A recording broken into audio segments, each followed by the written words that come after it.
Anderson Tendulkar trophy का आखिरी मुकाबला और अपने चरम पर था उसका रोमांच।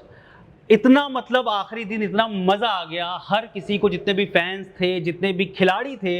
यानी कि इंग्लैंड के खिलाड़ी जहां चाह रहे थे कि कुछ रन बन जाएं, वो जीत जाएं, तो इंडिया वाले चाह रहे थे कि एक विकेट किसी तरह से गिर जाए और हम जीत जाएं। आखिरकार सिराज ने वो कर दिखाया जिसका हर भारतीय को इंतजार था। एक एक बॉल अपने आप में लग रही थी कि कोई बहुत बड़ा बवंडर लेकर के आ रही है। और जब मैच जीती इंडिया तो यकीन मानिए पूरा का पूरा ऑफिस तालियों की गड़गड़ाहट से गूंज उठा था। हम वो मोमेंट आपको नहीं दिखा पाए, अगर वो दिखाते तो शायद आपका जो रोमांच होता वो हम लोगों को देख करके भी बढ़ जाता। मगर कुछ लोग हमारे साथ, हमारे साथी हैं जो उसी वक्त उस जगह पर मौजूद थे, मैच देख रहे थे, एक एक बॉल देख रहे थे, इनकी सांसें थमी हुई थी। क्या रोमांच था वो मैच का, एकदम से देखा और सिराज ने वो जो बोल्ड मारा है, हाय मतलब वो हर भारतीय हाय करके रह गया कि क्या ही मैच था वो। अगर चौथे दिन का हम लोग मैच देखेंगे तो उसके लिए रवि शास्त्री जी ने कुछ शब्द बहुत पहले ही कह दिया था जो हम लोग नहीं कह सकते हैं। लेकिन आज वो मोमेंट बदल गया और हम लोग उस तरह से जश्न मना रहे हैं जैसे मना रहे थे कि जैसे किसी कोई बड़ा आईसीसी टूर्नामेंट जीत लिया हो या कोई वर्ल्ड कप जैसा टूर्नामेंट जीत लिया हो। क्योंकि कल के जो इंग्लैंड ने जो बैटिंग की थी हैरी ब्रूक ने और बाकी बल्लेबाजों ने, वहां से लग नहीं रहा था कि अब हमारे पास कोई चांस बचा है। जब 35-40 रन चाहिए थे और 3-4 विकेट ही रह गए थे, तब भी उम्मीद नहीं लग रही थी। लेकिन एक बल्लेबाज की मतलब क्रिस वोक्स चोटिल थे, उसके बाद जहां से जो रूट का विकेट गिर गया, फिर वो हमारे लिए डिसाइडिंग फैक्टर। और डीएसपी साहब सिराज एक बार फिर से हमारे लिए मैच विनर साबित हुए हैं। जी, डीएसपी साहब फिर से मैच विनर साबित हुए हैं। और मतलब शुरुआत से हम देख रहे थे कि जिस तरह से पहली पारी में भी सिराज ने लगातार गेंदबाजी की है, उसके बाद दूसरी पारी हुई तो सिराज ने लगातार गेंदबाजी की है। जब हम कह रहे थे कि बॉलिंग ऑर्डर पूरा ढह रहा है, जब बॉलिंग ऑर्डर बहुत ज़्यादा काम नहीं कर पा रहा है हमारा, तब सिराज ने एकदम गजब की गेंदबाजी की है और जो चीज़ चाहिए थी उन्होंने वो दरअसल किया है। और बड़ी बात कि लगातार ओवर किए हैं, मतलब बिना थकान के इंग्लैंड में बॉलिंग करना स्विंग के साथ। अभी जो कल के खेल के बाद, मतलब चौथे दिन के खेल के बाद जो लोग स्टेटस लगा रहे थे, बहुत सारे हमारे दोस्तों ने लगाया, जो सबसे ज्यादा स्टेटस लगा रहे हैं 190 डिफेंड नहीं कर सकते, 190 जो है मतलब चेज नहीं कर सकते और 370 डिफेंड नहीं कर सकते। मतलब दोनों स्थितियों में आप देखिए कि मतलब, और हम जब ये बात कर रहे हैं ना कितना रोमांच था, जब 5 दिन पूरे मैच चले हैं इसमें, सीरीज में 5 मैच हुए और 5 के 5 मैच जो है लास्ट दिन तक गए। आप कोई भी मैच उठा के देख लीजिए, लास्ट दिन ये तय हुआ है कि कौन जीत रहा है कौन हार रहा है। मतलब इतना रोमांच, जो हम बात करते हैं आईपीएल की, T20 की, इन सब चीजों के अलावा टेस्ट क्रिकेट भी जब हम आते हैं ना, तो टेस्ट क्रिकेट जो कहते हैं ना लोग, रोमांच अलग ही होता है। 5 दिन तक पूरा मैच चल रहा है। नहीं कहते थे कि टेस्ट क्रिकेट बहुत बोरिंग हो जाता है, तो लेकिन आज का जो और इस बात में इसमें कोई दो राय नहीं कि अभी जैसे हमारे यहाँ जो मैचेस होते हैं इंडिया में, हम देखते हैं 3 दिन में खत्म हो जाते हैं। इस बात का क्रेडिट इंग्लैंड को भी देना पड़ेगा कि वहां पर मैच 5 दिन चलता है और वहां टेस्ट क्रिकेट का अलग ही माहौल है। मतलब इसमें पर्याप्त कोई वो दो राय नहीं है, दर्शकों में भी और बाकी मैनेजमेंट का तो है ही। और टेस्ट क्रिकेट मतलब मुझे नहीं पता, मुझे नहीं याद है कि हमने कभी इतना रोमांच करने वाला, मतलब एक तो या फिर वो बीजीटी जो हुआ था, जो गाबा का तोड़ा था कमेंट, और फिर अभी मतलब क्या ही 5 के 5 मैच। आप देखिए कि सिराज जो है लास्ट बैटिंग कर रहा होता है, जो जिस सिचुएशन में आज जो है वोक्स खेलने आया है, खेल रहा था, जडेजा दूसरी तरफ से जो है मारे जा रहा है। ये मैनचेस्टर में था मैच, मैनचेस्टर वहां पर जो है बॉल उसके जो है बैट से लगे विकेट में जाके लड़ जाती है और वो पूरा देश देखता रह जाता है, एकदम स्तब्ध रह जाता है। और सिराज एकदम झुक के बैठा है, जडेजा कितनी बढ़िया पारी थी वो। उसके बाद चौथे मैच में आइए आप, वो सिराज और सुंदर, सॉरी जडेजा और सुंदर टिक गए जो है, दोनों एकदम आउट ही नहीं हो रहे हैं, खेले जा रहे हैं। अरे वो मैच तो मतलब एक अलग था कि वो हाथ मिलाने के लिए परेशान थे और वो हैंडशेक के लिए, वो गजब था वो। हाँ, ब्रिटिश मतलब अंग्रेज जो है वो एकदम फ्रस्ट्रेट हो गया कि यार खत्म करो, जाओ तुम हाथ मिला के, ठीक है, वहां तक वो मैच पहुंच गया। अब ये वाला मैच देखिए, मतलब लास्ट दिन जा रहा है, 3 विकेट बचे हुए हैं, 4 विकेट बचे हुए हैं, 3 विकेट, और वो 36 रन 39 रन आज बचा हुआ था। सोचिए आप भी, सिराज जो है 2 विकेट लेते हैं, कृष्णा आउट करते हैं, फिर जो है 1 विकेट, और क्रिस वोक्स, मतलब दाद देनी पड़ेगी इस बात की, क्रिस वोक्स टूटे हुए हाथ के साथ आते हैं। मतलब ये हम दिक्कत है, जाहिर सी बात है, उनको चोट लगी हुई है, लेकिन इसके बावजूद हमने देखा था ऋषभ पंत किस तरीके से। तो आप डेडिकेशन भी देखेंगे, आप खिलाड़ियों का परफॉर्मेंस भी देखेंगे और रोमांच भी देखेंगे, मतलब पूरा फुल पैसा वसूल, एकदम एंटरटेनमेंट। ठीक है। कुछ आपके पास आएंगे और वही बात कि जो वो मोमेंट था उस समय की जो फीलिंग है, क्योंकि एक तो जीतना दूसरे देश में और फिर अंग्रेज़ों से जीतना, ये अपने आप में एक मतलब अपने आप खुशी का माहौल दे जाता है। हम ड्रॉ भी करा ले जाएं तब भी खुशी का माहौल दे जाता है। यहाँ तो हम जीत गए हैं, अंग्रेज़ों से जीत गए हैं और ऐसी सिचुएशन में आकर के जीते हैं जब लग रहा था कि हम हार जाएंगे। और उसके बाद सिराज ने आखिरी जो बोल्ड मारा, क्या मोमेंट था, क्या मतलब एक्सप्रेशंस क्या होंगे आपके उस वक्त? रवि, ये मैच, ये सीरीज जो है भले ही ड्रॉ हुई हो, बट आप इसमें देखोगे इसमें जीतना इंडिया की हुई है। जो हम पहला मैच हारे थे, नहीं हम जीते हैं मैच, हाँ, हम जीते हैं नहीं मैच। ये मैच जीते, सीरीज जो हाँ, ड्रॉ हुई है, इसमें सीरीज आप ड्रॉ भले ही मैथमेटिकली आप इसको मानोगे, बट इसमें इंडिया की जीत हुई है। बिल्कुल। क्योंकि इस सीरीज शुरू होने से पहले ना इंडियन क्रिकेट बहुत सवालों के जवाब मांग रहा था। रोहित शर्मा, विराट कोहली, ये दोनों रिटायरमेंट इन्होंने लिया एकदम से, तो लग रहा था कि हम ओवरसीज जाके कैसे खेलेंगे, कैसे परफॉर्म करेंगे। न्यू कैप्टन शुभमन गिल की जितनी तारीफ करी जाए कम, हमारा कैप्टनसी वाला कॉलम टिक हो गया, middle order is tick, openers ने अच्छा परफॉर्म किया, बॉलर्स मोहम्मद सिराज, वाशिंगटन सुंदर, जिसको जब जब मौका मिला तो इस सीरीज में हमें बहुत से जवाब दिए हैं। भले ही सीरीज ड्रॉ रही हो, बट ये एक भारतीय क्रिकेट की जीत है, हर मायने में जीत है। बिल्कुल। ये मुझे लगता है मतलब ये जो होता है ना कि दौर की शुरुआत, ये एक दौर की शुरुआत है। ये शुभमन गिल, यशस्वी जायसवाल जो है, साई सुदर्शन, इनके जो है, ऋषभ पंत ने हमने देखा कितना शानदार खेल खेला जो है। बिल्कुल। फिर उसके बाद निचले ऑर्डर में आते हैं, जैसे देखते हैं ये क्या कहते हैं आपका जडेजा, वाशिंगटन सुंदर, क्या खेला भाई वो आदमी, बनने से बहुत आकाशदीप। वो अगर शायद वो आकाशदीप की पारी ना होती तो हम लोग इस मूड में ये डिस्कशन ना कर रहे होते, क्योंकि मतलब वो अब उसके लिए फिर करुण नायर पे मीम्स बनने शुरू हो गए कि अगली बार से इनको नाइट वॉच में भेजा जाएगा कि आकाशदीप का विकेट बचाया जाए। मुझे एक और मौका दो। इस सीरीज के बारे में एक सबसे अच्छी चीज ये रही है कि हम एक भी मैच जो हारे भी हैं, जो ड्रॉ भी हुआ है, कहीं ये नहीं लगा कि हम एकदम एक तरफा हार ही रहे। ये कई बार हुआ है कि हमारे पास जब फुल स्ट्रेंथ के साथ खेलने गए तब भी हम कोलैप्स करके और ऐसी हार हुई कि उसके हमारे पास कोई जवाब नहीं था। लेकिन यहाँ पे हर मैच में हम आखिर तक लड़ते रहे, हारे जीते वो तो कोई ना कोई जीतेगा ही, लेकिन इंग्लैंड को उसके घर में इस तरह से बराबर करके भी आना, वो हमारे लिए जीत ही, जैसा भी कुछ ने कहा। अमन हम जीत गए, बड़ी खुशी की बात है, मगर तारीफ कर दी हुई क्रिस वोक्स की। वो जिस तरह से आखिरी में आए, भले इंग्लैंड नहीं जीती, हमें जीतना था, लेकिन उनके एक हाथ में प्लास्टर था, उनका एक हाथ स्वेटर के अंदर था, टी शर्ट के ऊपर स्वेटर के टेप से बांध रखा था, प्लास्टर लगा रखा था। उसके बावजूद वो क्रीज पर आए, खड़े थे, उनको स्ट्राइक नहीं मिली, मगर वो खड़े थे और लगातार खड़े थे, अपनी टीम का साथ दे रहे थे। एक जो स्पिरिट ऑफ गेम है वो यहाँ पर देखने को मिला, एक जो एथलीट के पास होता है कि हम ये करके दिखा सकते हैं किसी भी सिचुएशन में, किसी भी मूवमेंट पे, वो हमें देखने को मिला क्रिस वोक्स से। जी, और जैसे कि पहले हमने देखा कि आखिर के जो 3 ओवर थे, जहां आखिरी बॉल पे 2 ओवर में उन्होंने रन भागे हैं, तो उसमें भी वो कैसे अपनी पूरी जान लगाकर, पूरे अपने आप को जो इंजरी हो रखी है उसे जोखिम में डालकर भागे। और यही स्पिरिट ऑफ द गेम है, यही टेस्ट क्रिकेट है कि मतलब जो 25 दिन का सार है वो कैसे आखिर में आके बहुत क्लोज मार्जिन में आ जाता है। कैसे आप इंजर्ड है फिर भी आपको 25 दिन की मेहनत है उसको पूरा करने के लिए, उसको साबित करने के लिए आपको एक आखिरी बैटल के लिए उतरना पड़ता है। और ये मुझे लगता है ये सिर्फ क्रिस वोक्स की नहीं, क्रिस वोक्स तो है ही, लेकिन ये पूरी सीरीज की कहानी रही है। आप भारतीय टीम में देखें तो सफलता आई है, लेकिन एकदम हाथों हाथ नहीं आई है। यशस्वी जायसवाल जो है, उन्होंने पहली इनिंग में शतक बनाया, उसके बाद उन्होंने 2 हाफ सेंचुरी बनाई, लेकिन फिर बीच में सीरीज में वो गायब से लग रहे थे। फिर आखिरी मैच में आकर उन्होंने वापसी की।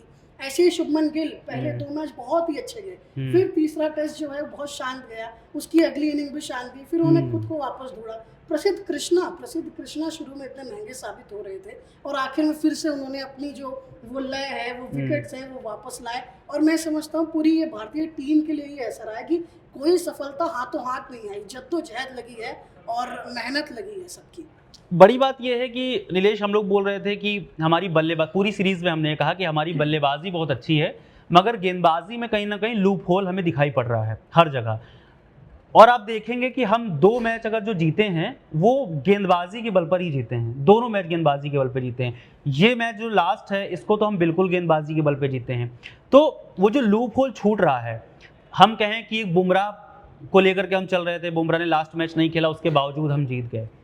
तो हमने सिर्फ गेंदबाजी नहीं, हमने देखा कि हमारी जो बैटिंग ऑर्डर है या गेंदबाजी तक चीज़ें तय नहीं हो पा रही थी। कभी हमारा टॉप ऑर्डर चेंज हो रहा है, कभी हमारा मिडिल ऑर्डर चेंज हो रहा है, कभी हम 2 ऑलराउंडर के साथ जा रहे हैं। हमने पूरे सीरीज में एक मुख्य स्पिनर नहीं खिलाया, एक भी प्रमुख स्पिनर नहीं खिलाया। हम लेकर के चले जडेजा को और लेकर चले वॉशिंगटन सुंदर को। इसके बावजूद, लूप होल के बावजूद अगर हम जीत जाते हैं तो क्या कहेंगे, ये हमारी कहीं ना कहीं खूबियां हैं या फिर इंग्लैंड ने कहीं ना कहीं कमी छोड़ दी?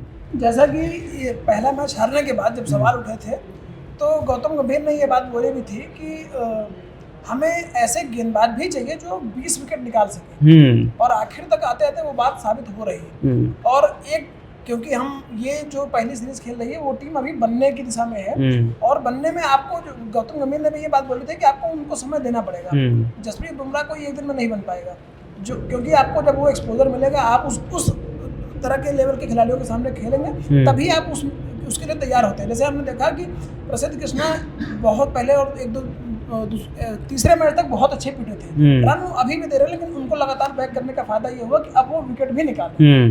तो आप टीम ऐसे ही तैयार कर सकते हैं। आपका बॉलिंग कॉम्बिनेशन 1-2 सीरीज में डिसाइड नहीं हो पाएगा, लेकिन अगर आप लगातार खिलाते जाएंगे, अगर उनकी फिजिकल स्ट्रेंथ बनी रहेगी तो वो आराम से खेलेंगे, और फिर आप जसप्रीत बुमराह के बिना जीत रहे हैं और आप ये जीतना सीख भी जाएंगे। जी, लेकिन गौरव, बड़ी बात यह है कि हम कहते हैं कि हमारे पास ये जो कॉम्बिनेशन है अभी आकाशदीप का, सिराज का, तो प्रसिद्ध कृष्णम का, ये अच्छा है कॉम्बिनेशन, मगर जैसे ही बुमराह आते हैं इनमें से हमें एक को ड्रॉप करना पड़ता है। तो कहने का मतलब ये है कि जो हमारा एक नया बॉलर तैयार हो रहा होता है, जब वो ड्रॉप होता है तो कहीं ना कहीं फिर उसके लिए आगे समस्या हो जाती है। फिर जब कोई नई सीरीज आती है जिसमें बुमराह नहीं खेल रहे होते हैं, फिर वहाँ पे हमको दिक्कतें हो जाती हैं, जैसे शुरुआती मैचों में हमें दिक्कतें हुई। तो ये हम पर एक बड़ा सवाल है। हमने ड्रॉ कर ली सीरीज, बड़ी बात है, अच्छी बात है, मगर हम बहुत सारी चीज़ें यहाँ से सीख कर भी आ रहे हैं और बहुत सारी चीज़ें ले करके भी आ रहे हैं। बिल्कुल सीखेंगे ही, क्योंकि हमने देखा कि सुमन गिल को कप्तान बनाया गया, मतलब एकदम पहली सीरीज नई सीरीज, पूरी टीम ही लगभग मुझे लगता है केएल राहुल या बुमराह को हम छोड़ दे तो बाकी सब नए ही खिलाड़ी है। क्या कि जब भी आप बनाने की प्रक्रिया में होते हो, जैसे नीलेश भाई ने कहा कि, तो आपको मतलब 1-2 दिन में या 1-2 सीरीज से ये चीज़ें तय नहीं होंगी कि कौन खेलेगा। हमने देखा अर्शदीप बिना एक भी मैच के लिए वापस चले गए, कुलदीप टीम में रहते हुए भी मतलब एक भी मैच खेलने नहीं उतरे। तो ये, इसका मतलब ये नहीं है कि कुलदीप ने इस सीरीज से कुछ सीखा नहीं होगा या अर्शदीप ने नहीं सीखा होगा। जब आप ड्रेसिंग रूम में रहते हो 5 दिन तक, उस माहौल को देखते हो, उस माहौल को जीते हो, तो जाहिर सी बात है उसमें आप इन्वॉल्व रहते हो, डिसीजन में, बाकी सारी चीज़ों में भी।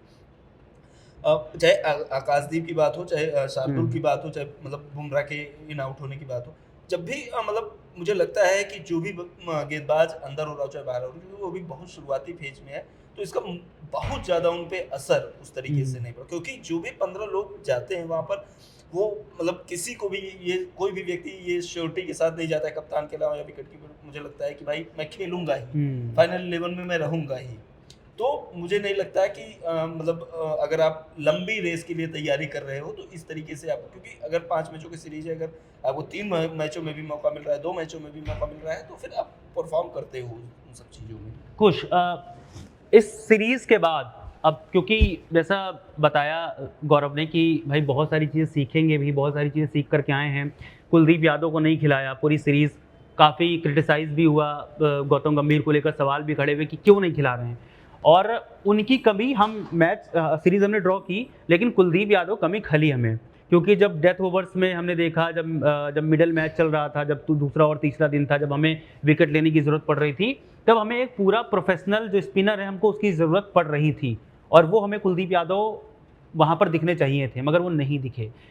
ये क्या कुछ टीम के अंदर की रणनीति हो सकती है, राजनीति हो सकती है, या फिर कुछ और है, ऊपर का प्रेशर है कि नहीं खिला रहे हैं, और अगर नहीं खिला रहे हैं तो बहुत सारे सवाल लेकर के टीम इंडिया आ रही है अपने देश में, इसका कैसे सोल्यूशन निकलेगा? रवि, कुलदीप यादव का ना खेलना कोई राजनीति का हिस्सा नहीं है, प्रॉपर क्रिकेटिंग रणनीति है। क्योंकि हम हमेशा से देखते हुए ओवरसीज में आप कभी भी देख लो तो इतने हार्डकोर स्पिनर्स को मौका नहीं मिलता है, भले ही आप टीम में पिक कर लो। आप मेरे को बता दो ऐसी कोई ओवरसीज सीरीज जिसमें कुंबले हरभजन के टाइम पे दोनों को ले लेते थे, खिला लेते, बिकॉज़ हमारे पास बहुत सारे जो पूर्व क्रिकेटर्स हैं, उन्होंने जब हम मैच हारे तब उन्होंने कहा कि भाई ये जो ऑलराउंडर वाली प्रक्रिया है ये फिलहाल टेस्ट क्रिकेट में तो छोड़नी पड़ेगी, हमें यहाँ पर प्रोफेशनल्स चाहिए। बट रवि, हर मैच हारने के बाद सारे लोग बोलते हैं, आवाजें उठती हैं, बट आप रिजल्ट देखो ना, एंड रिजल्ट सक्सेसफुल हुआ, और जो हम 2 मैच हारे हैं ना, आप खुदा ना खासा हम पहले मैच में, तीसरे मैच में 192 रन बना देते 93, तो ये सीरीज 3-1 का स्कोर हो जाता ना। नहीं, तो इसमें कहाँ फिर आपको स्पिनर की हम कमी उस चीज को डिफेंड नहीं कर सकते। हम कह रहे हैं कि हम मैच हम सीरीज में ड्रॉ कर ली, लेकिन हम डिफेंड नहीं कर सकते कि हम जीते भी नहीं हैं। जीते और भी हम दोनों जो दो मैच जीते हैं, हम आखिरी मैच जो जीते हैं, मुझे नहीं लगता कि अगर क्रिस वोक्स को चोट ना लगी होती तो यहाँ पर शायद माहौल कुछ और होता, फिर स्ट्राइक रोटेट हो रही होती, क्योंकि यहाँ पर तो स्ट्राइक रोटेट नहीं हो रही थी लास्ट में। इफ एंड बट्स में अगर हम इफ एंड बट्स में जाएंगे, अगर मगर में जाएंगे तो दूर तक बात जाएगी। नहीं, दूर तक बात जाएगी। ये अपनी टीम को बेहतर बनाने के लिए अगर है, हम बेहतर बनाने, अगर सिराज वो बॉल रोक लेता तीसरे मैच में वो टेलेंडर से ये एक दबाव बनाया जा रहा है और हमें चिंता है अपनी टीम को बेहतर बनाने की। राजनीति नहीं है, सिर्फ क्रिकेटिंग रणनीति का हिस्सा है। और गंभीर और एक चीज हम लोग गौतम गंभीर के लिए, देखो अगर हारते हैं हम तो बिल्कुल उनकी बकरियां उधेड़ने में हम लोग कोई जो है मुरम्मत नहीं करते। अगर मैच हारते तो गौतम गंभीर सबसे ज्यादा गाली खाने वाले इंसान होते हैं, और अगर जीत रहे हैं तो मुझे लगता है थोड़ा सा क्रेडिट तो मिलना चाहिए। मेरे हिसाब से जो अभी, क्योंकि शुभमन गिल कप्तान है, तो शुभमन गिल अभी मुझे नहीं लगता कि वो उतना कंट्रोल कर रहे हैं, तो ये टीम जो चल रही है वो गौतम गंभीर ही कप्तान है। बट मेरे लिए ना इस सीरीज का हीरो, जिसको मैं सारे 11 के 11 प्लेयर्स इंक्लूडिंग कोच भी हीरो है, बट मेरे लिए एक हीरो जो आउटस्टैंडिंग है वो शुभमन गिल है, एज अ कैप्टन भी, एज अ बैट्समैन भी। उसने इतनी सेंचुरीज मारी है, लोगों के करियर में ओवरसीज में सेंचुरीज नहीं होती इतनी।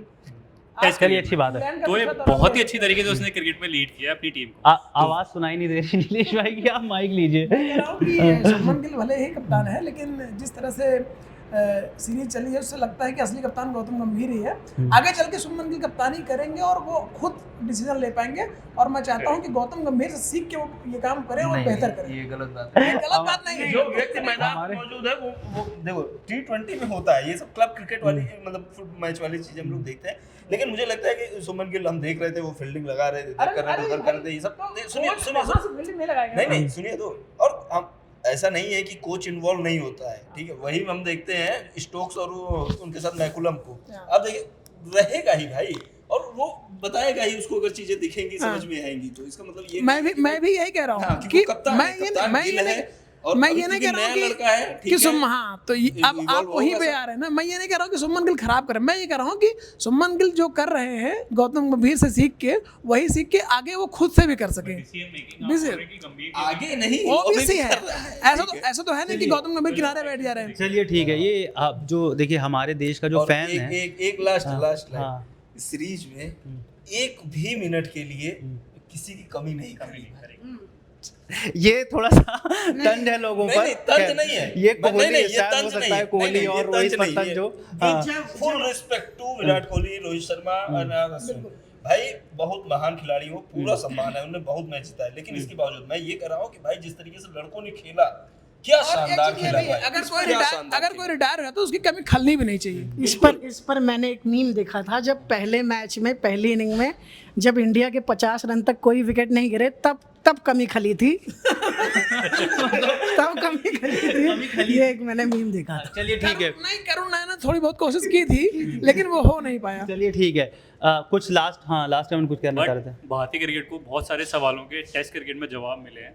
कप्तान, बैटिंग, टीम बनकर उभरी है, लेकिन जिसकी तारीफ करनी चाहिए। 2 सीरीज और चाहिए, ऐसे ही जवाब 2 सीरीज और देने पड़ेंगे। क्रिकेट है, बातें खत्म नहीं होंगी, ये सारे फैंस हैं, बोलते रहेंगे। लेकिन एक चीज़ है कि जो हमारे देश का फैन क्लब है, जो हमारे देश के फैंस हैं, क्रिकेट फैंस हैं, इनमें एक चीज़ होती है कि अगर कुछ अच्छा हो रहा होता है तो गौतम गंभीर शर्माते, और अगर कुछ गड़बड़ हो रहा होता तो गौतम गंभीर के लिए लोग क्या क्या बोल जाते हैं। खैर, और ये अच्छी भी बात है, क्योंकि डेमोक्रेसी में ऐसा ही होना चाहिए कि सबके लिए आप कुछ भी बोल सकते हैं, और नहीं कुछ भी बोल सकते हैं कि अच्छा खराब, ताकि वहाँ तक बात पहुँचे, और हम बाहर से अगर जज करते हैं तो हमें भी कुछ दिखता है कि क्या अच्छा हो रहा है, क्या बुरा हो रहा है। और इस अच्छे बुरे के बीच में फिलहाल हम लोगों के लिए बहुत अच्छा हुआ है, और सीरीज बराबर हो गई। लास्ट मैच बहुत रोमांचक था, उसे हमने जीत लिया है, हर कोई खुश है। उम्मीद है जो अगली सीरीज होगी उसमें भी हम जीतेंगे।